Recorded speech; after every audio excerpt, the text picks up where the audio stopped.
Reasoning का practice set दूसरा देखेंगे। इसमें रीजनिंग के 20 इंपॉर्टेंट प्रश्न है। यदि आप एसएससी, रेलवे या किसी भी परीक्षाओं की तैयारी कर रहे हो तो ये प्रैक्टिस सेट आपके लिए काफ़ी इंपॉर्टेंट है, क्योंकि इस प्रैक्टिस सेट में जो प्रश्न दिए गए हैं उसी टाइप के प्रश्न आपकी परीक्षाओं में पूछे जाएंगे। तो चलिए हम शुरू करते हैं प्रश्न 1 से। हमारा पहला प्रश्न दिया है, प्रश्न कह रहा है कि निम्नलिखित विकल्पों में से संबंधित संख्या को चुनिए। यानी यहाँ पर जैसे 925 का संबंध 16 से है तो हमें यहाँ पर 830 का संबंध बताना है। तो जब भी ऐसे प्रश्न को सोल्व करना है तो यहाँ पर सबसे पहले देखना है कि जिस प्रकार 925 से 16 लिखा है, ठीक है, उसी प्रकार 830 का आपको बताना है। तो देखिए सबसे पहले हमें क्या पता करना है, यहाँ पर 925 से 16 कैसे लिखा है, ठीक है। तो देखिए यहाँ पर संख्या क्या दी है, 925 दी है और यहाँ पर क्या दी है, 16 दी है। यानी ये संख्या हमारी क्या है, बड़ी संख्या है और ये क्या है, छोटी सी संख्या है, ठीक है। तो अब क्या करेंगे, यहाँ पर देखिए ऐसी संख्या जब भी आपको मिले तो यहाँ पर क्या करना है, इन संख्या को आपस में जोड़ लेना है, ठीक है। क्या करना है, आपस में जोड़ लेना है। तो देखिए 925 यानी यहाँ पर कैसे जोड़ना है, 9 + 2 + 5, ठीक है। इनको क्या करना है, आपस में जोड़ना है। तो देखिए इनको आपस में जोड़ लेते हैं तो कितने होते हैं, 16 होते हैं, ठीक है। और यहाँ पर इसका संबंध 16 से दिया है। तो हम क्या करेंगे, उसी प्रकार से यहाँ पर भी इनको आपस में जोड़ लेंगे, ठीक है, सेम इसी तरीके से। तो 8 + 3 + 0, ठीक है, 8 + 3 + 0 और इन सभी को जोड़ देंगे तो यहाँ पर कितने हो जाएंगे, 11 हो जाएंगे, ठीक है। तो जिस प्रकार यहाँ पर जोड़ के 16 लिखा था तो हम भी यहाँ पर जोड़ के क्या लिखेंगे, यहाँ पर 11 आया तो 11 को लिखेंगे, ठीक है। तो यहाँ पर जो 830 है इसका संबंध किससे होगा, 11 से होगा, ठीक है। तो ऑप्शन में देखेंगे, ऑप्शन हमारे डी में दिया है, तो ऑप्शन डी हमारा इस प्रश्न का सही जवाब होगा, ठीक है। चलिए हम बढ़ते हैं प्रश्न 2 पे। अब दूसरे नंबर का प्रश्न दिया है। अब प्रश्न कह रहा है कि कौन सा वेन आरेख निम्नलिखित वर्गों को सही निरूपित करता है। यानी दोस्तों यहाँ पर हमें वेन डायग्राम का प्रश्न दिया है, ठीक है, और पूछा है कि यहाँ पर कौन सा आरेख सही वर्गों को निरूपित करता है। तो यहाँ पर क्या करना है, देखिए जैसे हमें यहाँ पर दिया है सप्ताह, फिर दिया है महीना, फिर दिया है वर्ष, ठीक है। तो इनका वेन आरेख कैसा बनेगा, ये प्रश्न पूछा है। तो देखिए आपको जब भी वेन आरेख का प्रश्न पूछा जाए तो आपको क्या करना है, आसान भाषा में समझिए। जैसे यहाँ पर हमें सबसे पहला शब्द क्या दिया है, सप्ताह दिया, ठीक है। तो इसी का डायग्राम बना लो। जैसे क्या दिया है, सप्ताह दिया है, ठीक है। तो ये हम किसका बना लेते हैं, सप्ताह का बना लेते हैं, ठीक है। फिर देखिए दूसरा हमें कौन सा मिला है, तो दूसरा यहाँ पर दिया है महीना। अब देखिए यहाँ पर हमें सप्ताह और महीना का आपस में इनका देखना है, ठीक है, रिलेशन देखना है। तो देखिए जैसे यहाँ पर सप्ताह और महीने का आपस में रिलेशन ये है कि जो सप्ताह ये महीने के अंतर्गत आता है, ठीक है, यानी कि क्या आता है, महीने के अंदर आता है। तो जब तक क्या है, सप्ताह महीने के अंदर आता है तो हम क्या करेंगे, इसको अंदर ले लेंगे। और ये हमारा ऊपर वाला डायग्राम किसका बना है, यहाँ पर हमारा महीने का, ठीक है। उसके बाद हम देखेंगे यहाँ पर क्या दिया है, वर्ष। अब ये तीसरा वाला, अब तीसरे वालों को क्या देखेंगे, इससे रिलेशन देखेंगे और इससे रिलेशन देखेंगे, ठीक है। तो अब देखिए यहाँ पर हम इससे देखते हैं तो वर्ष क्या है, वर्ष के अंदर महीने आता है और महीने के अंदर क्या आता है, सप्ताह आता है, ठीक है। तो हम क्या करेंगे, यहाँ पर वर्ष का डायग्राम भी इनके ऊपर बना लेंगे, यानी कि इन दोनों को अंदर ले लेंगे। अब देखिए डायग्राम हमारा किसका बना है, तो ये हमारा साल का बना है, ठीक है। ये किसका, वर्ष का बना है। अगर हम यहाँ पर डायग्राम अंदर वाला देखेंगे तो ये हमारा महीना का बना है और इसके भी अंदर देखेंगे तो ये हमारा किसका बना है, सप्ताह का। क्यों, क्योंकि देखिए साल के अंदर क्या आता है, महीना, और महीने का अंदर क्या आता है, सप्ताह, ठीक है। तो डायग्राम कैसा बनेगा, इस टाइप से। ये वाला डायग्राम हमें ऑप्शन में देखना है। तो ऑप्शन में देखिए बी हमें दिया है तो बी हमारा सही जवाब हो जाएगा, ठीक है। अब चलिए हम बढ़ते हैं प्रश्न 3 पे। अब तीसरे नंबर का प्रश्न दिया है। प्रश्न क्या कह रहा है कि नीचे दी गई श्रृंखला श्रेणी में प्रश्नवाचक चिन्ह के स्थान पर कौन सी संख्या आएगी। यानी दोस्तों हमें यहाँ पर संख्या लिखी है और इन्हीं संख्या में जो श्रेणी संख्या है, ठीक है, इसी में जो प्रश्नवाचक चिन्ह दिया है यहाँ पर कौन सी संख्या आएगी, ये प्रश्न पूछा है, ठीक है। तो ऐसे प्रश्न को सोल्व करना है तो आपको सबसे पहले क्या देखना है, जैसे 30 से 31 कैसे लिखा है, फिर 37 कैसे लिखा है, 37 से 42, 42 से 48, 48 से 55 कैसे लिखा है, सेम तरीके से यहाँ पर बताना, ठीक है। तो ये काफ़ी इंपॉर्टेंट प्रश्न है श्रृंखला का। तो देखिए क्या करेंगे हम, यहाँ पर 30 से क्या लिखा है, यहाँ पर 33, यानी यहाँ पर +3 किया है, ठीक है। फिर देखिए 33 से यहाँ पर 37 लिखा है, यानी यहाँ पर +4 किया गया है। अब देखिए 37 से यहाँ पर 42 लिखा है, यानी यहाँ पर प्लस कितना किया है, 5 किया है, ठीक है। फिर देखिए 42 से यहाँ पर 48 किया है, यानी यहाँ पर प्लस कितना किया है 6 किया है, ठीक है। और यहाँ पर 48 से 55 लिखा है, यानी कि यहाँ पर प्लस कितना किया है 7 किया है। अब आपको यहाँ पर पैटर्न दिखा होगा, जैसे पहले 3 प्लस हुआ था, फिर 4 5 6 7। तो अगर हमें अगली संख्या लाना है तो प्लस कौन सा करना पड़ेगा 8 करना पड़ेगा, किसमें 55 में, ठीक है। तो जब हम 55 में 8 को जोड़ते हैं तो यहाँ पर कितने हो जाएंगे 63 हो जाएंगे, ठीक है। कितने हो जाएंगे 63। ऑप्शन में देखिए 63 हमारा ऑप्शन बी में दिया है, तो ऑप्शन बी हमारा सही जवाब हो जाएगा, ठीक है। अगर दोस्तों आप अभी तक इस चैनल को सब्सक्राइब नहीं करें तो प्लीज़ ज़रूर सब्सक्राइब कर लीजिए, क्योंकि आपके ये 20 प्रश्न इतने इंपॉर्टेंट हैं, क्योंकि आपको परीक्षा में देखने को मिलेंगे, ठीक है। अब चलिए हम बढ़ते हैं प्रश्न 4 पे। अब चौथे नंबर का प्रश्न दिया है। प्रश्न कह रहा है कि किसी सांकेतिक भाषा में 541 को 100 लिखा है, तो 671 को क्या लिखा जाएगा, ये प्रश्न कह रहा है, ठीक है। ये प्रश्न रेलवे आरपीएफ एसआई में पूछा था, ठीक है, आरपीएफ एसआई। अब देखिए ऐसे प्रश्नों को कैसे देखना है, ये कोडिंग डिकोडिंग का है। यानी हमें यहाँ पर क्या कहा है कि किसी सांकेतिक भाषा में, मान लीजिए आपको प्रश्न सोल्व करते नहीं आता है, लेकिन प्रश्न खुद कह रहा है आपको, ठीक है। क्या कह रहा है देखिए, किसी सांकेतिक भाषा में 541 को 100 लिखा है, तो यहाँ पर 671 को क्या लिखा जाएगा, बस ये प्रश्न कह रहा है। तो क्योंकि प्रश्न ऑलरेडी हमें दिया है कि यहाँ पर क्या दिया है 541 का 100 दिया है, तो हम इसी तरीके से 671 का पता करेंगे, ठीक है। तो देखिए सबसे पहले यहाँ पर ये देखेंगे कि 541 से 100 कैसे लिखा है। अगर हम यहाँ पर देखिए क्या करेंगे, इन संख्या को देखते हैं, क्या दिया यहाँ पर 541, यानी इसे हम क्या करते हैं जोड़ लेते हैं। तो देखिए यहाँ पर 5, फिर यहाँ पर 4 और यहाँ पर 1। अगर हम इनको आपस में प्लस कर देते हैं, ठीक है, तो प्लस करने पर कितने हो जाएंगे, यहाँ पर 10 हो जाएंगे, ठीक है। कितने हो जाएंगे 10 हो जाएंगे। लेकिन यहाँ पर कितना लिखा है 100 लिखा। अगर हम यहाँ पर 10 का वर्ग कर देते हैं तो 10 का वर्ग कितना होता है 100 होता है, ठीक है। अब यहाँ पर 100 लिखा है। अब सेम तरीके से क्या करेंगे, यहाँ पर 671 को आपस में जोड़ेंगे। तो 671 यानी इसको आपस में जोड़ेंगे, 6 + 7 + 1, ठीक है। अब इनको आपस में जोड़ देंगे तो यहाँ पर 6 और 7 13, 13 1 14। यहाँ पर कितना हो रहा है 14 हो रहे। अब देखिए यहाँ पर भी जोड़ के क्या किया था, वर्ग किया था, तो हम भी क्या करेंगे इस 14 का वर्ग करेंगे। तो 14 का वर्ग कितना होता है ये आपको याद होना चाहिए, ठीक है। तो 14 का वर्ग होता है 196, यानी कि 196। ऑप्शन में देखिए 196 हमें ऑप्शन नंबर कहाँ पर मिला है, तो ऑप्शन नंबर सी में दिया है, ठीक है। तो ऑप्शन सी हमारा यहाँ पर सही जवाब होगा, ठीक है। अब ये प्रश्न आपको समझ में आ चुका होगा। चलिए हम बढ़ते हैं प्रश्न 5 पे। अब 5वें नंबर का प्रश्न दिया है।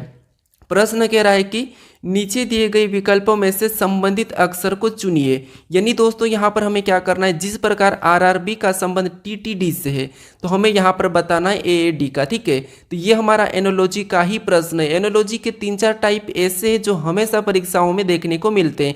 जो हमने सबसे पहला वाला प्रश्न सोल्व किया है, ठीक है, वो नंबर एनोलॉजी का था, ठीक है। अब देखिए यहाँ पर हमें क्या करना है, आरआरबी का टीटीडी से कैसे संबंध है ये देखना है। जिस तरीके से इसका संबंध लिखा है उसी तरीके से हम इसका बताएंगे, ठीक है। तो देखिए जैसे दोस्तों यहाँ पर समझने की कोशिश करें। यहाँ पर जब भी आपको ऐसे प्रश्न मिले तो एक एक अक्षर को देखना है, जैसे आर से यहाँ पर टी, यानी जहाँ भी आपको लेटर का मिले तो देखिए, फिर यहाँ पर आर से टी और यहाँ पर बी से डी। तो यहाँ पर हम क्या करेंगे, देखिए यहाँ पर देखिए आपको पता होना चाहिए कि आर हमारा कितने नंबर पे 18 नंबर पे आता है। तो आर हमारा कितने पे 18 पे, और बी हमारा 2 नंबर पे, ठीक है। और टी कितने नंबर पे 20 नंबर पे, और यहाँ पर भी 20 नंबर पे, और डी कितने पे 4 पे, ठीक है। अगर हम यहाँ पर ध्यान से देखते हैं तो देखिए 18 से 20, 18 से 20, 2 से 4, यानी आप क्या करोगे यहाँ पर, जैसे आर एस टी, ठीक है, 2 प्लस हुआ है। यहाँ पर कितना प्लस हुआ 2 प्लस, यहाँ पर भी आर एस टी 2 प्लस हुआ है, और बी सी डी यहाँ पर भी 2 प्लस हुआ है, ठीक है। तो हम क्या करेंगे इसी तरीके से यहाँ पर भी 2 प्लस करेंगे। तो ए के बाद ए बी सी 2 प्लस करेंगे सी, ये हमने 2 प्लस किया। यहाँ पर भी 2 प्लस करेंगे ए बी सी, तो ये 2 प्लस किया सी, ठीक है।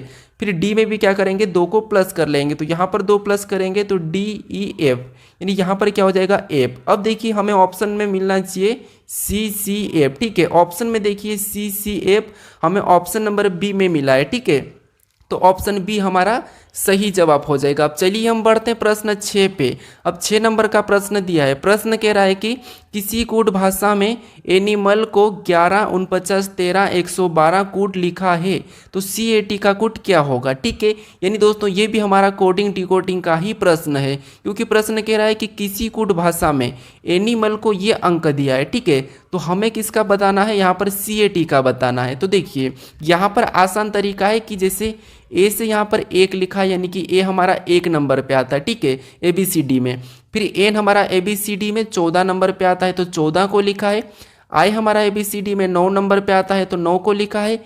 एम हमारा ABCD में 13 नंबर पे आता है 13 को लिखा है। ए हमारा ABCD में 1 नंबर पे आता है तो 1 को लिखा है। एल हमारा ABCD में 12 पे आता है तो 12 को लिखा है। यानी दोस्तों ये लेटर जो ABCD में जिस नंबर पे आते हैं उसी नंबर को लिखा है। ठीक है, तो हम क्या करेंगे, सी हमारा कितने नंबर पे, 3 नंबर पे आता है 3 को लिखेंगे। ए हमारा कितने नंबर पे, 1 नंबर पे तो 1 को लिखेंगे। टी कितने नंबर पे, तो टी हमारा 20 नंबर पे आता है। यानी हमारा कोड क्या बना CAT का, तो 3120। तो ये हमें ऑप्शन में देखना है। ठीक है, 3120 ऑप्शन में देखेंगे तो ऑप्शन हमारे यहाँ पर डी में दिया है, तो ऑप्शन डी हमारा यहाँ पर सही जवाब हो जाएगा। ठीक है, तो आप सभी प्रश्नों को अच्छे से समझने की कोशिश करें। अगर आपको इन प्रश्नों का PDF चाहिए तो आप टेलीग्राम पर जाकर डाउनलोड कर सकते हो। ठीक है, टेलीग्राम का चैनल का लिंक मैं आपको डिस्क्रिप्शन में दे दूंगा। अब चलिए हम बढ़ते हैं प्रश्न 7 पे। अब 7वें नंबर का प्रश्न दिया है। प्रश्न कह रहा है कि यदि AB बराबर 27 तथा BC बराबर 125 तथा CD बराबर 143 लिखा है तो ABDB बराबर पूछा गया है। ठीक है, तो दोस्तों ऐसे प्रश्न काफ़ी इंपॉर्टेंट होते हैं जो कि SSC रेलवे में पूछे जाते हैं। ठीक है, तो इनको कैसे सोल्व करना है, जैसे यहाँ पर दिया है AB बराबर 27 दिया है तो हमें ये पता करना है कि कैसे दिया है। फिर यहाँ पर BC बराबर 125 दिया है तो ये पता करना है कि ये कैसे दिया है। और यहाँ पर CD बराबर 343 दिया है। लेकिन यहाँ पर अगर आप ध्यान से देखोगे तो ये भी किसी संख्या का घन है, ये भी घन है और ये भी घन है। ठीक है, तो अब देखिए यहाँ पर क्या करना है, इन देखेंगे हम ए को देखेंगे तो ए हमारा ABCD में 1 नंबर पे आता है और बी को देखेंगे तो 2 नंबर पे आता है। ठीक है, और इनको आपस में प्लस कर लेंगे तो 1 और 2 कितने होते हैं, 3 होते हैं। ठीक है, और 3 का घन कितना होता है, तो 3 का घन होता है 27। ठीक है, कितना होता है 27, और 27 यहाँ पर दिया है। ठीक है, सेम तरीके से यहाँ पर देखेंगे, देखिए बी 2 नंबर पे आता है 2 को लिखेंगे, सी 3 नंबर पे आता है तो 3 को लिखेंगे। फिर क्या करेंगे, इनको प्लस करेंगे तो 3 और 2 यहाँ पर कितने होते हैं, 5 होते हैं, और 5 का घन करेंगे। ठीक है, 5 का घन कितना होता है, 125 होता है। ठीक है, कितना होता है 125, और 125 भी यहाँ पर दिया है। अब सेम तरीके से यहाँ पर पता करेंगे सी, तो सी 3 नंबर पे आता है, डी हमारा 4 नंबर पे आता है। ठीक है, इसे भी आपस में प्लस करेंगे तो कितने हो जाएंगे 7, और 7 का घन कितना होता है, 7 का घन होता है 343। ठीक है, कितना होता है 343, और 343 यहाँ पर दिया है। तो अब क्या करना है, आपको यहाँ पर पैटर्न पता चला होगा कि इनके अंकों को क्या करना है, जोड़ के उसका घन करना है। ठीक है, तो देखिए यहाँ पर ए हमारा कितने नंबर पे, 1 नंबर पे आता है। फिर देखिए बी कितने नंबर पे, तो बी हमारा 2 नंबर पे। फिर डी कितने नंबर पे, तो डी हमारा 4 नंबर पे। और बी कितने नंबर पे, तो बी हमारा 2 नंबर पे। हमने यहाँ पर क्या किया था, इनको जोड़ के इनका घन किया था। ठीक है, तो वैसा ही हम यहाँ पर करेंगे। अब देखिए जैसे इनको आपस में प्लस कर लेते हैं तो यहाँ पर प्लस करेंगे तो 1 और 2 3, 3 और 4 7, 7 और 2 9। यहाँ पर सभी को जोड़ने पर कितने हो रहे हैं 9, और 9 का घन करेंगे तो 9 का घन कितना होता है 729 होता है। ठीक है, कितना होता है 729, तो 729 हम ऑप्शन में देखेंगे तो ऑप्शन हमारे सी में दिया है तो सी हमारा यहाँ पर सही जवाब हो जाएगा। अब चलिए हम बढ़ते हैं प्रश्न 8 पे। अब 8वें नंबर का प्रश्न दिया है। प्रश्न कह रहा है कि एक पंक्ति में शिवानी का स्थान दोनों ओर से 23वां है तो बताइए पंक्ति में कुल कितने व्यक्ति है। अब दोस्तों आप कुछ प्रश्नों को खुद से भी ट्राई करने की जरूर कोशिश करें, साथ साथ सोल्व करें। ठीक है, तो अब देखिए यहाँ पर एक पंक्ति में शिवानी का स्थान दोनों ओर से 23वां है तो पंक्ति में कुल व्यक्ति कितने हैं ये हमें बताना है। तो देखिए जब ऐसे प्रश्न आपको पूछे जाते हैं तो हमें क्या करना होता है, आप थोड़ा सा समझिए। मान लीजिए एक हमारी ये क्या है, पंक्ति है। ठीक है, ये क्या है, एक पंक्ति है, और इसमें कितने लोग बैठे हैं ये नहीं पता है, हमें यही बताना है कि कुल कितने लोग हैं। ठीक है, लेकिन कह रहा है कि शिवानी का स्थान दोनों ओर से कितना है 23वां है, ठीक है। कितना है 23 का 23वां है, ठीक है। अब देखिए ऐसे प्रश्नों को क्या करना है आपको, देखिए अगर हम इससे इधर से भी गिनेंगे तो शिवानी का स्थान 23वां आएगा और इधर से भी गिनेंगे तो 23वां आएगा। यानी यहाँ पर क्या करेंगे हम 23 को प्लस कर लेंगे, ठीक है। क्या करेंगे, दोनों को जोड़ लेना है, ठीक है। जब भी ऐसे प्रश्न मिले तो दोनों को जोड़ लेना है। तो 23 को जोड़ेंगे तो यहाँ पर कितने हो जाएंगे, 46 हो जाएंगे, ठीक है। अब 46 अगर आप ऑप्शन में देखोगे और ऑप्शन में सी लगाओगे तो ये आपका गलत हो जाएगा, ठीक है। अब यहाँ पर आपको 46 नहीं लगाना है, दोनों को जोड़ के क्या करना है, एक माइनस करना है, ठीक है। अब एक माइनस क्यों करना है यहाँ पर समझिए, एक माइनस इसीलिए कर रहे हैं क्योंकि देखिए एक बार हम इधर से गिनेंगे, ठीक है 23 पे, और एक बार हम इधर से गिने तो 23 पे ही है। यानी हम क्या करेंगे 2 बार, यानी कि ये एक बार ज़्यादा गिना जाती है, ठीक है। तो इसीलिए हम क्या करते हैं, एक बार गिनेंगे तो एक माइनस कर लेंगे, ठीक है। इसको 2 बार गिन रहे हैं इसीलिए एक माइनस करेंगे तो हमारा यहाँ पर क्या हो जाएगा 45 हो जाएगा, ठीक है। 46 में से एक माइनस करेंगे 45, यानी कि पंक्ति में कुल कितने व्यक्ति हैं, तो 45 व्यक्ति। अगर आपको यकीन नहीं है तो आप क्या करोगे, कुछ बिंदियां लिखकर टोटल 46 बिंदियां लिखकर क्या करना, इधर से गिनना और किसी स्थान को, ठीक है। तो हमारा इस प्रश्न का सही जवाब ऑप्शन बी हो जाएगा। अब चलिए हम बढ़ते हैं प्रश्न 9 पे। अब 9वें नंबर का प्रश्न दिया है। प्रश्न कह रहा है कि एक बॉक्स में ए बी सी डी 4 धातु को रखा गया है, जिसमें से ए बी से भारी है और बी से सी से भारी है और ए सबसे भारी नहीं है, तो बताइए सबसे भारी कौन है। अब दोस्तों मान लीजिए आपको ऐसे प्रश्न सोल्व करते नहीं आते हैं, लेकिन आप अपनी ओर से दिमाग लगाइए। जैसे प्रश्न क्या कह रहा है वो समझना आपको, कि एक बॉक्स में ए बी सी डी 4 धातु को रखा गया है, ठीक है। मान लीजिए कोई एक बॉक्स है और वहाँ पर हमें 4 धातु को रखना है। उसके बाद अब कह रहा है कि जिसमें, ठीक है, जिसमें से ए बी से भारी है। अब आपको इतना पढ़ना है, ए क्या है, बी से भारी है, तो आप अपने हिसाब से कर लीजिए। जैसे मान लीजिए मैं करता हूँ, जैसे ए क्या है, तो ए देखिए ए क्या है, तो ए बी से भारी है, तो ये हम ए को रखते हैं, और ए क्या है, बी से भारी है, तो बी क्या हो जाएगा, नीचे आ जाएगा, क्योंकि ये भारी है या बड़ा है। मैं अपनी तरफ से, आप भी अपनी तरफ से सोल्व कर सकते हो आपके साथ भी, ठीक है। अब देखिए ए बी से भारी है, आपको यहाँ पर दिखा है ए बी से भारी है मतलब बड़ा है। फिर देखिए और बी सी से भारी है, यानी यहाँ पर देखिए अब कह रहा है कि बी सी से भारी है, तो अब सी और कहाँ जाएगा, नीचे आ जाएगा। अब देखिए बी क्या है, सी से भारी है, आपको यहाँ पर दिखा है। उसके बाद आगे कहा कि और ए सबसे भारी नहीं है, तो बताइए सबसे भारी कौन है। अब देखिए ए तो सबसे भारी नहीं है, ये प्रश्न कहा है, और प्रश्न में यहाँ पर बॉक्स में कितने व्यक्ति को बिठाना था हमें, यहाँ पर कितनी धातु थी, 4 थी। तो अब हमारे पास कौन सी बची है, तो डी। अब डी कहाँ हो जाएगी, सबसे ऊपर हो जाएगी। अब सबसे ऊपर क्यों होगी, क्योंकि यहाँ पर कहा है कि ए सबसे भारी नहीं है, ठीक है। ए सबसे भारी नहीं है तो ये डी से कम होगा, ठीक है। तो यहाँ पर प्रश्न पूछा है कि बताइए सबसे भारी कौन है, तो सबसे भारी कौन हो जाएगा, हमारा डी हो जाएगा। अगर सबसे कम पूछा जाता तो सी हो जाता, ठीक है। तो यहाँ पर हमारा डी वाला सही होगा, यानी कि ऑप्शन डी हमारा यहाँ पर सही हो जाएगा। अब चलिए हम बढ़ते हैं प्रश्न 10 पे। अब 10वें नंबर का प्रश्न दिया है। प्रश्न कह रहा है कि विशाल एक लड़की की ओर इशारा करते हुए कहा कि वह मेरे दादाजी के एकमात्र पुत्र की बहू है, बताइए वह लड़की विशाल से किस प्रकार संबंधित है। यानी दोस्तों हमारे ये क्या है, रिलेशन वाले प्रश्न, यानी कि ब्लड रिलेशन। यानी आपको यहाँ पर ऐसे प्रश्न को सोल्व करना है तो आपको अपने आप को खुद को लेना है, ठीक है। यकीन नहीं तो आप खुद को लेके देख लीजिए। जैसे क्या करना है, यहाँ पर मेरे साथ साथ समझिए। यहाँ पर विशाल एक लड़की की ओर इशारा करते हुए कहा, देखिए मान लीजिए ये कौन है, आप हो, ठीक है। ये विशाल आप हो, ठीक है। ये कौन हो, आप हो, ये विशाल आप हो। उसके बाद आगे कहा कि विशाल एक लड़की की ओर इशारा करते हुए कहा कि वह मेरे दादाजी के, अब देखिए ये कौन हो, आप हो, ठीक है। और आपके दादाजी यानी कि पहली पीढ़ी तो आपका पापा होगा और दूसरी पीढ़ी आपका दादाजी हो जाएगा, ठीक है। अब यहाँ तक हमने कहा है। उसके बाद अब देखिए दादाजी के, यानी ये दादाजी के एकमात्र पुत्र की बहू, यानी दादाजी का एकमात्र पुत्र यानी कि आपका पिता, और एकमात्र पुत्र की बहू, एकमात्र पुत्र की बहू मतलब आपकी यहाँ पर क्या आ जाएगी, यहाँ पर पत्नी आ जाएगी। क्या आ जाएगी, पत्नी आ जाएगी, ठीक है। किसकी, विशाल की। क्योंकि देखिए ये कह रहा है, विशाल कह रहा है कि मेरे दादाजी के एकमात्र पुत्र की बहू है, ठीक है। तो बहू है मतलब यहाँ पर ही आएगी, कहाँ पर, अपने पास आएगी, तो बहू है। तो बताइए वह लड़की विशाल से किस प्रकार संबंधित है, तो ये विशाल की कौन हो जाएगी, पत्नी हो जाएगी। कौन, ये लड़की। अब देखिए पत्नी हमें ऑप्शन में देखना है, तो पत्नी हमें ऑप्शन नंबर सी में दिया है, तो ऑप्शन हमारा सी सही हो जाएगा। ठीक है, क्या हो जाएगा, सही हो जाएगा। अब कहोगे आप कि यहाँ पर तो विशाल की भाभी नहीं कही है, यहाँ पर विशाल की भाभी भी तो हो सकती, लेकिन यहाँ पर दादाजी के एकमात्र पुत्र की बहू है, तो सही है कि यहाँ पर भाभी हो सकती, लेकिन हमें ऑप्शन में भाभी नहीं देखने को मिल रहा। ठीक है, क्योंकि बेटी नहीं हो सकती, बहन नहीं हो सकती और माँ भी नहीं हो सकती, तो इसीलिए यहाँ पर क्या होगी, पत्नी ही होगी। ठीक है, तो ऑप्शन हमारा सी सही हो जाएगा। अब चलिए हम बढ़ते हैं प्रश्न 11 पे। अब 11 नंबर का प्रश्न दिया है, प्रश्न कह रहा है कि एक ही पासे की दो स्थितियां दर्शाई गई है, दिए गए पासे में अंक 5 के विपरीत कौन सा अंक होगा, ये प्रश्न पूछा है।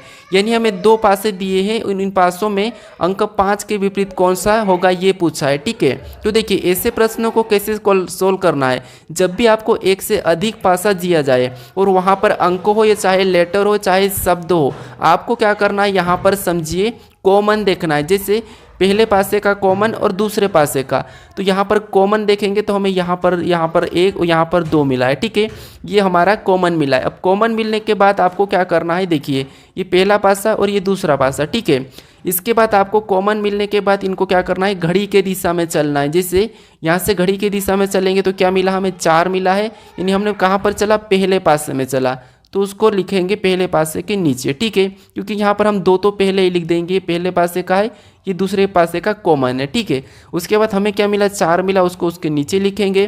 फिर आगे चलेंगे तो हमें क्या मिला, 3 मिला, तो 3 को भी उसके नीचे लिखेंगे। अब हम दूसरे पासे में चलेंगे, तो दूसरे पासे में चलेंगे तो हमें क्या मिला, 1 मिला, तो 1 को लिखेंगे। फिर आगे चलेंगे तो हमें 5 मिला, तो 5 को लिखेंगे। ठीक है, अब देखिए ऐसा लिखने के बाद जो आमने सामने की संख्या है, जैसे ये संख्या है, ये संख्या है, ये क्या है, एक दूसरे के विपरीत है। ठीक है, अब पासे में आपको पता होगा 1 से लेकर 6 तक फलक होती है, तो जो संख्या नहीं दिख रही है वो किसकी हो जाएगी, 6, यानी कि 2 की विपरीत हो जाएगी कॉमन संख्या के। ठीक है, अब आपको अगर 3 का विपरीत पूछा जाता तो 5 और 5 का विपरीत 3, 4 का पूछा जाता तो 1 और 1 का विपरीत 4। ठीक है, 2 का पूछा जाता तो 6 और 6 का विपरीत 2, लेकिन हमें किसका पूछा था, 5 का विपरीत पूछा था, तो 5 का विपरीत क्या है, 3 है। ठीक है, ऑप्शन में देखिए 3 हमारा ऑप्शन नंबर बी में दिया है, तो ऑप्शन बी हमारा सही जवाब हो जाएगा। अब चलिए हम बढ़ते हैं प्रश्न 12 पे। अब 12 नंबर का प्रश्न दिया है, प्रश्न कह रहा है कि निम्नलिखित आकृति का जल प्रतिबिंब चयन करें। यानी दोस्तों यहाँ पर हमें क्या करना है, इस W का, ठीक है, इस W का हमें जल प्रतिबिंब बनाना है।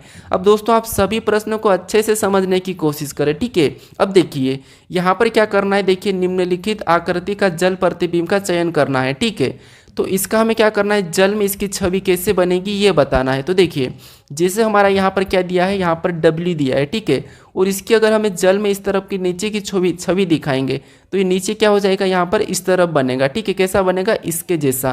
तो ये हमें ऑप्शन में देखना है, तो ऑप्शन में देखिए हमें ए में दिया है, तो ऑप्शन ए हमारा सही हो जाएगा। ठीक है, अब चलिए हम बढ़ते हैं प्रश्न 13 पे। अब 13 नंबर का प्रश्न दिया है, प्रश्न कह रहा है कि निम्नलिखित विकल्पों में से विषम को चुनिए। यानी दोस्तों यहाँ पर हमें क्या कहा है कि निम्नलिखित विकल्पों में से विषम को चुनिए। विषम मतलब हमें यहाँ पर 4 ऑप्शन दिए हैं। ठीक है, और इन 4 ऑप्शन में से कौन सा ऑप्शन है जो तीनों से अलग है, ये हमें बताना है। ठीक है, तो देखिए यहाँ पर जब ऐसे प्रश्न मिले तो आपको क्या करना है, इनके अंक लिखना है। जैसे यहाँ पर देखिए बी कितने नंबर पे, 2 नंबर पे आता है। डी कितने नंबर पे, तो डी हमारा 4 नंबर पे आता है। ई एफ कितने नंबर पे, तो एफ 6 नंबर पे। ठीक है, वैसा ही यहाँ पर जी को देखेंगे तो जी 7 नंबर पे, एच को देखेंगे तो एच 8 नंबर पे, यहाँ पर जे को देखेंगे तो जे 10 नंबर पे। ठीक है, अब देखिए यहाँ पर एल को देखेंगे तो एल 12 नंबर पे आता है। एन हमारा कितने नंबर पे, तो एन हमारा यहाँ पर 14 नंबर पे आता है। और पी कितने नंबर पे, तो पी 16 नंबर पे। ठीक है, वैसा यहाँ पर आर को देखेंगे तो आर ABCD में 18 नंबर पे आता है। टी हमारा 20 नंबर पे आता है और वी हमारा 22 नंबर पे आता है। अब देखिए यहाँ पर आपको मिलेगा कि कौन सा अलग है। अब कैसे मिलेगा अलग, देखिए यहाँ पर देखिए 2 4 6 यानी कि 2 2 का अंतर है। और यहाँ पर देखिए 18 20 22 यहाँ पर भी 2 का अंतर है। 12 14 16 यहाँ पर भी 2 का अंतर है, यानी यहाँ पर 2 का अंतर है, यहाँ पर 2 का अंतर है, यहाँ पर 2 का अंतर है। अब यहाँ देखिए 7 8 10 यानी यहाँ पर 2 का अंतर नहीं है, तो आपको यहाँ पर अलग दिखा और हमें विषम ही पूछा था, तो विषम हमारा यहाँ पर है, यानी सभी में 2 का अंतर है। ठीक है, 3 में 2 का अंतर है लेकिन यहाँ पर नहीं है, तो हमें विषम पूछा गया था, तो विषम हमारा कौन सा हो जाएगा, ऑप्शन बी वाला हो जाएगा। ठीक है, कौन सा हो जाएगा, ऑप्शन बी, क्योंकि देखिए बी के बाद सी छूटा और डी, और यहाँ पर देखिए एल के बाद एम छूटा और एन, आर के बाद एस छूटा और टी, लेकिन यहाँ पर जी एच, यहाँ पर देखिए जी एच कोई भी अंक, यहाँ पर कोई भी लेटर नहीं छूटा है, तो ये अलग हो जाएगा। ठीक है, अब चलिए हम बढ़ते हैं प्रश्न 14 पे। अब 14 नंबर का प्रश्न दिया है, प्रश्न कह रहा है कि नीचे दिए गए विकल्पों में से संबंधित शब्द का चयन करें। यानी यहाँ पर हमें क्या करना है, जैसे जिस प्रकार जूते का संबंध पैर से है तो हमें टोपी का बताना है। यानी मैंने बताया था आपको कि यहाँ पर सादृश्यता यानी कि एनोलॉजी के प्रश्न काफ़ी इंपॉर्टेंट है और उसकी 3 टाइप होती है। कौन सी होती है, एक तो आपको अंकों की मिलेगी, ठीक है, एक आपको लेटर की मिलेगी और दूसरी आपको शब्दों से मिलेगी। ठीक है, तो हमने अंकों का पहला प्रश्न किया था, फिर हमने 5वां प्रश्न लेटर का किया था और हमारा ये 14वां प्रश्न किसका है, शब्द का। ठीक है, तो ये तीनों में से आपको 1 या 2 प्रश्न जरूर देखने को मिलेंगे।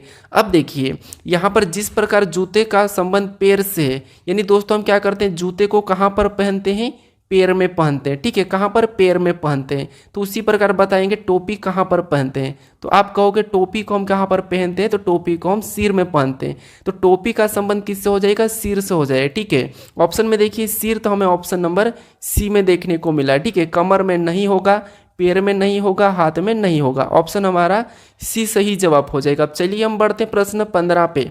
अब 15 नंबर का प्रश्न दिया है, प्रश्न कह रहा है कि निम्नलिखित प्रश्न में लुप्त संख्या का चयन करें। यानी दोस्तों हमें यहाँ पर क्या दिया है, एक प्रश्नवाचक चिन्ह दिया है, यहाँ पर हमें संख्या का चयन करना है। ठीक है, तो ऐसे प्रश्नों को कैसे सोल्व करना है समझिए। आपको यहाँ पर कुछ भी नहीं करना है, जो प्रश्नवाचक चिन्ह दिया है। अब प्रश्नवाचक चिन्ह कहाँ पर दिया है, यहाँ पर दिया है, और उसी जगह यहाँ पर 24 कैसे लिखा है और यहाँ पर 10 कैसे लिखा है, ये पता करना है। ठीक है, जिस तरीके से यहाँ पर 10 लिखा गया है और यहाँ पर 24 लिखा गया है, उसी तरीके से आपको यहाँ पर बताना है। ठीक है, जब तक आप इन संख्या को पता नहीं करोगे, ठीक है, इन संख्या का पता नहीं करोगे, तब तक आप यहाँ पर संख्या नहीं बता पाओगे। तो देखिए यहाँ पर हम क्या करेंगे, 10 का पता करते हैं। अगर हमें 10 का पता करना है तो इन संख्या को क्या करते हैं, आपस में जोड़ कर देखते हैं। तो यहाँ पर प्लस करेंगे, 0 में 6 तो 6 ही होगा, 6 में 4 प्लस करेंगे 10, और 10 में यहाँ पर देखिए 2 को प्लस करेंगे तो 12, यानी यहाँ पर सभी को जोड़ने पर कितने हो रहे, 12 हो रहे हैं। अब देखिए सेम तरीके से यहाँ पर भी प्लस करेंगे, तो 2 में 10 प्लस करेंगे तो 12, और 12 में 8 प्लस करेंगे तो यहाँ पर 20, और 20 में 6 को प्लस करेंगे तो यहाँ पर कितने हो जाएंगे, 26। यानी यहाँ पर सभी को जोड़ने पर कितने हो रहे, 26। लेकिन यहाँ पर 24 दिया है और यहाँ पर 10 दिया है। अब देखिए अगर हम यहाँ पर 2 माइनस करते हैं, इसमें 2 माइनस करेंगे और इसमें भी 2 माइनस करेंगे, तो यहाँ पर 12 में से 2 माइनस करेंगे तो कितने हो जाएंगे, 10 हो जाएंगे, और 10 यहाँ पर दिया है। ठीक है, सेम तरीके से 26 में से भी 2 माइनस करेंगे तो यहाँ पर कितने हो जाएंगे, 24 हो जाएंगे, और 24 भी यहाँ पर दिया है। अब क्या करेंगे, इसी तरीके से यहाँ पर भी 2 को क्या करेंगे, माइनस करेंगे जोड़कर। तो 4 में 14 को जोड़ेंगे तो यहाँ पर 18, और 18 में 12 को जोड़ेंगे तो 30, और 30 में 10 को जोड़ेंगे तो 40। यानी यहाँ पर इस सभी को प्लस करने पर कितने हो रहे हैं, 40 हो रहे हैं। ठीक है, कितने हो रहे हैं, 40 हो रहे हैं, क्योंकि 4 में 14 को जोड़ेंगे तो 18, 18 में 12 को जोड़ेंगे तो 30, और 30 में 10 को जोड़ेंगे तो 40। यानी यहाँ पर सभी को जोड़ने पर 40 हुए। जिस तरीके से हमने यहाँ पर 2 को माइनस किया था, यहाँ पर 2 को माइनस किया था, तो यहाँ पर भी क्या करेंगे, 2 को माइनस करेंगे। तो 40 में से 2 को माइनस करेंगे तो कितने बचेंगे, 38 बचेंगे। यानी जो प्रश्नवाचक चिन्ह दिया है यहाँ पर क्या आएगा, 38 आएगा। ठीक है, अब हमें ऑप्शन में देखना है कि 38 कहाँ पर दिया है, तो ऑप्शन हमें सी में दिया है, तो ऑप्शन सी हमारा सही जवाब हो जाएगा। ठीक है, तो तीनों आकृति में सेम तरीके से अंक लाना चाहिए। ठीक है, अब चलिए हम बढ़ते हैं प्रश्न 16 पे। अब 16 नंबर का प्रश्न दिया है, प्रश्न कह रहा है कि नीचे दिए गए शब्द का, यानी कि नीचे दिए शब्द का उपयोग करके कौन सा शब्द नहीं बनाया जा सकता। ये एसएससी का फेवरेट प्रश्न है। ठीक है, कैसे, देखिए नीचे दिए गए शब्द का उपयोग करके कौन सा शब्द नहीं बनाया जा सकता है।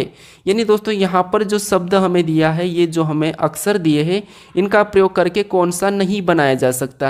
यानी प्रश्न का कहने का मतलब ये है कि हम इन अक्षर को आगे पीछे कैसा भी लिखें और इनसे कोई सा भी शब्द बनाएं, लेकिन हमें कह रहा है कि नहीं बनाया जा सकता।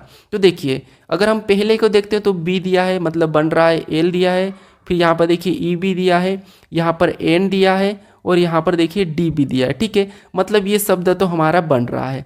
यहाँ पर हमारा ऑप्शन बी तो बन रहा है, लेकिन हम ऑप्शन यहाँ पर देखिए हमारा ऑप्शन बी को देखेंगे तो बी में देखिए यहाँ पर बी दिया है तो बी भी दिया है, ए यहाँ पर नहीं दिया है, ठीक है। यहाँ पर क्या दे दिया है, ए दिया है और यहाँ पर ए नहीं दिया है, तो इसीलिए इस शब्दों को हम क्या करेंगे, नहीं बना सकते इस शब्दों का प्रयोग करके, ठीक है। लेकिन ऑप्शन देखिए, सी को हम बना सकते हैं, LEND दिया है, बी को भी बना सकते हैं, BINGE दिया है, इसे भी हम बना सकते हैं। लेकिन हम ऑप्शन वाले बी को नहीं बना सकते क्योंकि यहाँ पर ए दे दिया है, तो इसे हम नहीं बना सकते। तो ऑप्शन हमारा कौन सा हो जाएगा, बी वाला हो जाएगा। हमें पूछा था नहीं बनाया जा सकता, अगर आपको यहाँ पर पूछता कि बनाया जा सकता तो सारे 3 ऑप्शन ऐसे रखते हैं जिससे नहीं बनता और एक ऑप्शन ऐसा रहता है जो बन रहा होता है, ठीक है। लेकिन हमारा यहाँ पर ऑप्शन बी वाला सही हो जाएगा। अब चलिए हम बढ़ते हैं प्रश्न 17 पे।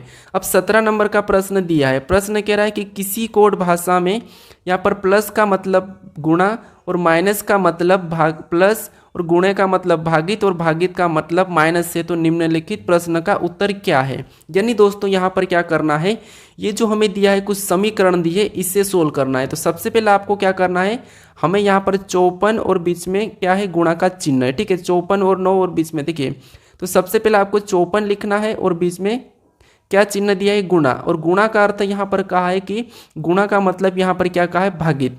तो बीच में क्या करेंगे, भागित का चिन्ह लगा लेंगे और फिर 9 को लिखेंगे, ठीक है। फिर देखिए अगला हमें कौन सा चिन्ह मिला, माइनस का मिला। और माइनस का मतलब यहाँ पर देखिए क्या कहा, तो माइनस का मतलब यहाँ पर प्लस कहा, तो हम यहाँ पर प्लस का चिन्ह लगाएंगे। फिर हम अगली संख्या लिखेंगे 3, ठीक है। फिर हमें अगला चिन्ह कौन सा, भागित मिला है। और भागित का मतलब यहाँ पर क्या कहा, तो माइनस कहा, तो हम अगला क्या करेंगे, माइनस लगा के 4 को लिखेंगे, ठीक है। आपको सिर्फ चिन्ह बदलना, फिर सोल्व करना है, ठीक है। अब देखिए, अब सोल्व करेंगे तो यहाँ पर सोल्व करने पर देखिए सबसे पहले भाग को सोल्व करते हैं, फिर प्लस फिर माइनस, ये आपको पता होगा, ठीक है। अब देखिए यहाँ पर भाग देंगे 9 और 54 में, तो 9 छिंग 54, यानी कितने बार में गए, 6 बार में। तो हमारे पास अब क्या बचा, 6 प्लस 3 माइनस 4 बचा है, ठीक है। अब क्या करेंगे, हम प्लस करेंगे, तो देखिए 6 और 3 को प्लस करेंगे तो यहाँ पर कितने हो जाएंगे, 9 हो जाएंगे। अब हमारे पास क्या बचा है, 9 माइनस 4। अब 9 में से 4 को घटाएंगे तो यहाँ पर कितना हो जाएगा, 5 हो जाएगा, ठीक है। तो जो हमारा समीकरण का सही जवाब क्या होगा, 5 होगा। ऑप्शन में देखिए 5 हमें ऑप्शन नंबर बी में मिला है, तो ऑप्शन बी हमारा सही जवाब हो जाएगा। अब चलिए हम बढ़ते हैं प्रश्न 18 पे। 18 नंबर का प्रश्न दिया है। प्रश्न कह रहा है कि निम्न आकृति में कितने वृत्त है। यानी दोस्तों यहाँ पर हमें वृत्त की संख्या बताना है, यानी कि जो गोल वाला है, ठीक है, इसकी संख्या बताना है। तो ये सिंपल सा प्रश्न हमें गिनना है, लेकिन दोस्तों आपको ध्यान से गिनना है, ठीक है। अब देखिए गिनेंगे, यहाँ पर देखिए, यहाँ पर छोटे छोटे को गिनते हैं, 1 2 3 4 5 6, ठीक है। फिर 7 8 9 10 11 12 13 14 15 16 17, यहाँ पर टोटल हमें कितना मिला है, 17। एक बार और गिन लीजिए, कैसे गिनना, आपको छोटे से छोटे पहले गिनते हैं। जैसे देखिए 1 फिर 2 3 4 5, ये 5 हो गए। 5 के बाद 6 7 8 9 10 11 12 13, फिर देखिए हमने बड़े को गिनेंगे, 13 के बाद 14 15 16 17, यहाँ पर कितने वृत्त है, तो 17 है, ठीक है। तो हमें 17 ऑप्शन में देखना है, तो 17 हमें ऑप्शन नंबर बी में मिला है, तो ऑप्शन नंबर बी हमारा यहाँ पर सही हो जाएगा, ठीक है। अब चलिए हम बढ़ते हैं प्रश्न 19 पे। अब 19 नंबर का प्रश्न दिया है। प्रश्न कह रहा है कि नीचे दी गई आकृति किस विकल्पों में चिन्हित है। यानी दोस्तों ये जो हमें आकृति दी है, ठीक है, ये कौन से विकल्पों में चिन्हित है, हमें ये बताना है, ठीक है। तो सिंपल सा है कि आपको क्या देखना है, ये पी टाइप का। अब देखिए यहाँ पर देखेंगे तो ये पी टाइप का नहीं दिख रहा है, सामने आपको डंडी मिली है, ठीक है। तो ऑप्शन हमारे यहाँ पर ए में नहीं दिखा है। अगर हम ऑप्शन बी में देखेंगे तो ये हमारा पी टाइप दिखा है। फिर देखिए यहाँ पर ऑप्शन देखिए सी में भी नहीं दिख रहा है पी टाइप का, और ऑप्शन यहाँ पर हमारे डी में भी नहीं दिखा है, सिर्फ हमें कहाँ पर दिखा है, यहाँ पर पी टाइप का दिखा है। तो ऑप्शन हमारे यहाँ पर कौन सा हो जाएगा, कौन से विकल्प में चिन्हित है, तो ऑप्शन बी में चिन्हित है। कौन सी आकृति, ये वाले आकृति, ठीक है। तो ऑप्शन बी हमारा यहाँ पर सही जवाब हो जाएगा। अब चलिए हम बढ़ते हैं प्रश्न 20 पे। अब 20वें नंबर का प्रश्न दिया है। प्रश्न कह रहा है कि नीचे दिए गए आकृति को पूरा कीजिए, घुमाने की अनुमति नहीं है। यानी दोस्तों आपको क्या करना है, इस आकृति को पूरा करना है जो प्रश्नवाचक चिन्ह दिया है, और इसमें आपको क्या करना है, घुमाने की अनुमति नहीं है, ठीक है। तो अगर हम सिंपल सा देखेंगे तो आपको ये लाइन एक पहली मिलेगी 1, फिर दूसरी 2, फिर यहाँ पर तीसरी, और इससे ये आकृति पूरी होगी। लेकिन हम यहाँ पर इससे ही आकृति को रखेंगे तो हम कौन सा वाला ऑप्शन सी को तो नहीं रख सकते, ऑप्शन हम डी को भी नहीं रखेंगे। अब देखिए पहली हमें छोटी सी मिलना चाहिए, लेकिन यहाँ पर तो छोटी नहीं है, तो ऑप्शन बी भी नहीं रखेंगे। हमारा सिर्फ यहाँ पर क्या होगा, ऑप्शन ए ही वाला सही होगा, क्योंकि प्रश्न ये भी कहा था कि घुमाने की अनुमति नहीं है। और यहाँ पर देखिए ऑप्शन सी में थोड़ा सा हमारा क्या है, दूर दूर 3 लाइन है, तो इसीलिए हमारे यहाँ पर ऑप्शन कौन सा वाला हो जाएगा, ए वाला हो जाएगा। ठीक है, अब दोस्तों आज के लिए इतना ही। अगर आप इस चैनल को अभी तक सब्सक्राइब नहीं करे हो तो प्लीज़ यहाँ पर आप इस लोगो पर क्लिक करके सब्सक्राइब कर लो। ठीक है, और अभी तक आप इससे पहले वाले पार्ट को नहीं देखे हो तो इस पार्ट को भी यहाँ पर क्लिक करके आप देख सकते हो। ठीक है, अब चलिए हम मिलते हैं नेक्स्ट वीडियो में, तब तक आप इन वीडियो को अपने दोस्तों तक भी शेयर जरूर करें। ठीक है।